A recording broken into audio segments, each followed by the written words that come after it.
Assalamualaikum, salam sejahtera, salam GBN, salam Malaysia, salam kuasa ketiga. Jika audio jelas, seperti biasa boleh tolong maklumkan dan share ramai-ramai ya.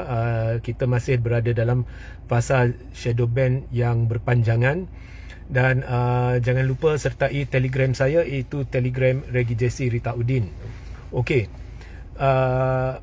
saya nak ulas ya, saya terpanggil nak ulas dan juga diminta ulas berkenaan dengan dakwaan Perdana Menteri bahawa kerajaan terdahulu Perikatan Nasional ni tidak melakukan apa-apa. Dia tuding jari kepada kerajaan ini, iaitu Kerajaan Gandingan Barisan Nasional dan Pakatan Harapan, tetapi dia sendiri tidak lakukan apa-apa dulu berhubung dengan kes di mana enactment syariah telah dicabar. Okey. So pertama ya, ini saya nak ulas. Pertama, saya sarankan Perdana Menteri jangan putar belit fakta, elak ya, putar belit fakta atau periksa fakta, dan jangan kena perangkap diri sendiri. Okey, tang mana perangkap? Pertamanya, bila Perdana Menteri cerita kerajaan terdahulu tak buat apa-apa dan sebagainya, kerajaan terdahulu adalah Kerajaan Gandingan Perikatan Nasional dan Barisan Nasional. Salah satu komponen dalam kerajaan terdahulu juga merupakan komponen dalam kerajaan hari ini. Jadi bila Perdana Menteri tuding jari kat kerajaan lepas, ia sebenarnya lebih kurang macam tuding jari kat kerajaan ini. Okey, itu pertama.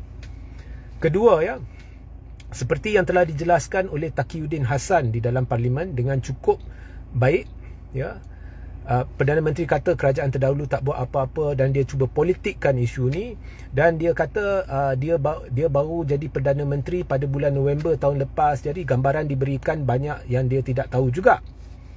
Tapi hakikatnya berdasarkan pendedahan Taqiyuddin, petition yang difailkan ya, sebab Perikatan Nasional mempersoalkan kenapa kerajaan perpaduan atau adakah kerajaan perpaduan telah menubuhkan jawatan kuasa khas untuk memperbaiki perkara-perkara, mengkaji dan memperbaiki, memberi saranan untuk pindaan perlembagaan dan sebagainya untuk memperkasakan enactment syariah, perundangan negara ya, apa yang boleh berada di bawah jurisdiksi syariah, apa yang tak boleh dan sebagainya, untuk memperbetulkan keadaan. Jadi perlu ada jawatan kuasa khas, dan ini telah disarankan oleh Sultan Selangor.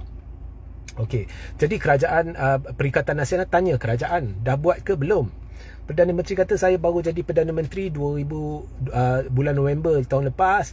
Sebelum itu Perikatan Nasional tak buat apa, dia duduk dalam kerajaan dan sebagainya. Tapi Taqiyuddin dah jelaskan bahawa petition yang difailkan untuk mencabar enactment syariah itu difailkan pada bulan Oktober tahun lepas, selepas kerajaan dibubarkan. Okey. So fakta Perdana Menteri tidak betul. Sama ada dia tidak betul, dia terkhilaf, ataupun dia putar belit fakta. Dan kalau tak pasti, mengapa Perdana Menteri boleh sewenang-wenangnya menuding jari kat kerajaan terdahulu? Kerajaan Perikatan Nasional sekadar tanya kerajaan, adakah kamu dah tubuh jawatan kuasa? Adakah kamu dah penuhi permintaan Sultan Selangor atau titah Sultan Selangor? There is nothing wrong, you tanya. Kemudian Perdana Menteri kata mereka sedang politikkan isu, dulu mereka tak buat apa. Mengapa kata begitu kalau fakta dah tak betul? So sebenarnya petition itu difailkan selepas kerajaan telah dibubarkan, dan parlimen telah dibubarkan, maaf, tak ada kerajaan lah. Dan Taqiyuddin dalam perkara-perkara yang telah dibangkitkan oleh Perdana Menteri, Taqiyuddin bukan lagi ya menteri yang berkenaan. Okey. Kemudian lagi mengejutkan, Taqiyuddin berkata sebenarnya ada mesyuarat MKI ya, Majlis Raja-Raja, yang membincangkan isu jawatan kuasa khas ini, dan Anwar telah menghadiri majlis mesyuarat tersebut. Jadi Anwar kata atau beri gambaran seolah-olah dia tidak tahu menahu ke, ataupun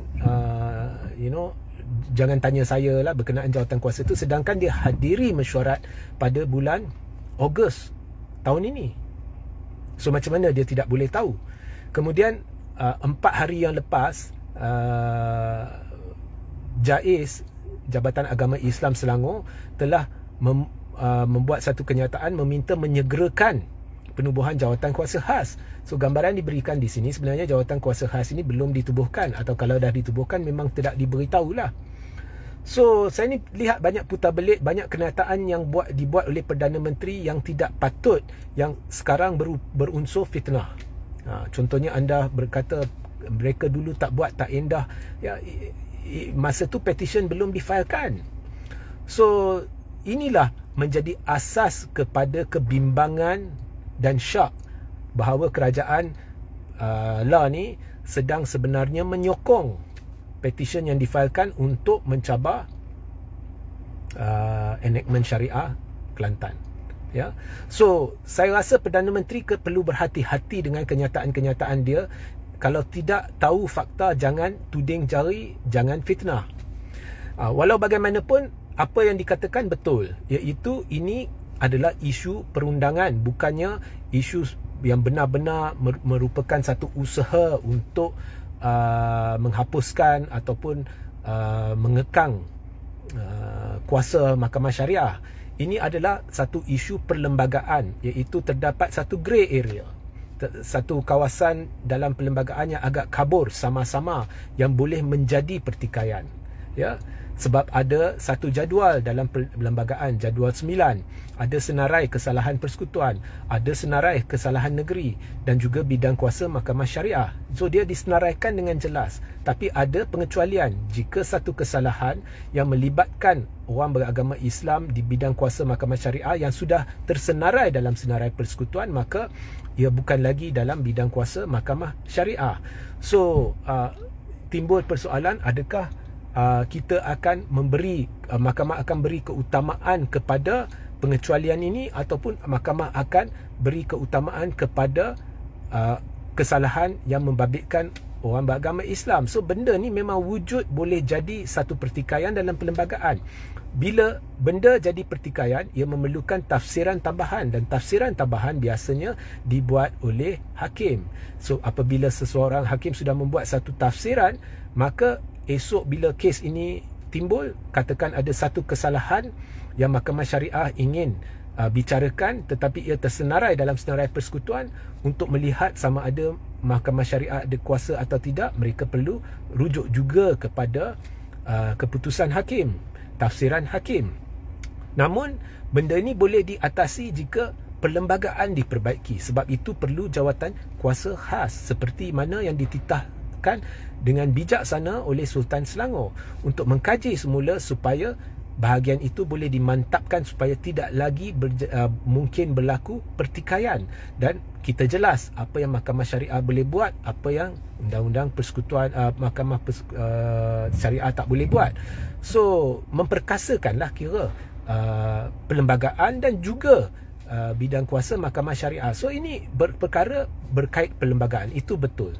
Tetapi dalam pada anda tidak boleh menjawab soalan, iaitu adakah anda sudah tubuhkan jawatan kuasa khas?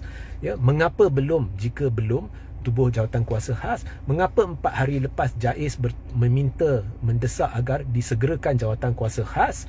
Ya, mengapa anda buat seolah-olah anda tidak tahu, sedangkan pada bulan Ogos anda menghadiri satu mesyuarat MKI dan sebagainya? Kalau anda tidak ada jawapan, jangan bercakap. Tapi jangan pula tuding jari kat pembangkang, memfitnah, kata mereka mempolitikkan isu, mereka dulu tidak buat apa, sedangkan petition difailkan selepas parlimen dibubarkan. Ya, so ini nasihat saya, cadangan saya untuk penambahbaikan, ya, pentadbiran Datuk Seri Anwar Ibrahim. Elak fitnah. Sehingga kita berjumpa di live seterusnya. Assalamualaikum, salam sejahtera, salam GBN, salam Malaysia, salam kuasa ketiga.